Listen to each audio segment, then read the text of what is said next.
രാവിലെയും വൈകുന്നേരമുള്ള ദിക്റുകളിൽ മനസ്സമാധാനം കിട്ടാൻ വേണ്ടിയുള്ള ദിക്റുണ്ട്. ആ ദിക്റ് സൂറത്തു തൗബന്റെ അവസാനത്തെ ആയത്താണ്. അതാ ഞാൻ തുടക്കത്തിൽ ഓതി വെച്ചത്. സുഹൃത്തുക്കളെ, ആ ഒരു വചനം മതി. അത് 7 പ്രാവശ്യം ചെല്ലിയാൽ അവൻ അന്ന് സമാധാന ജീവിതം കിട്ടുന്നാണ്. എന്തപ്പാ ദിക്റുള്ളത്? വഖുൽ ഹസ്ബിയല്ലാഹു ലാ ഇലാഹ ഇല്ലാഹു അലൈഹി തവക്കൽതു വഹുവ റബ്ബുൽ അർശിൽ അളീം.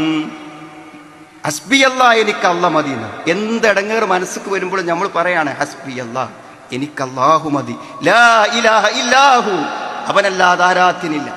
ഏത് പ്രതിസന്ധികളെയും പരിഹരിക്കുവാൻ പറ്റുന്ന അഭൗതികമായ കഴിവും ശക്തിയുമുള്ള ഈ പ്രപഞ്ചത്തിന്റെ രക്ഷിതാവായ അല്ലാഹു, ജീവിച്ച് ഹയ്യായുള്ള അല്ലാഹുവിൽ വിശ്വാസമുള്ളിടത്തോളം കാലം എനിക്കവൻ മതി. എന്റെ എന്ത് പ്രശ്നവും അവൻ പരിഹരിക്കും. അലൈഹി തവക്കൽതു, ഞാൻ എൻ്റെ മനസ്സിന്റെ പ്രതിസന്ധികളെ, പ്രയാസങ്ങളെ അവനിൽ ഏൽപ്പിച്ചിരിക്കുന്നു. വഹുവ റബ്ബുൽ അർശിൽ അളീം, അള്ളാഹിന്റെ സൃഷ്ടികളിൽ ഏറ്റവും വലിയ സൃഷ്ടിയാണ് അർശ്, അള്ളാഹുവിന്റെ സിംഹാസനം.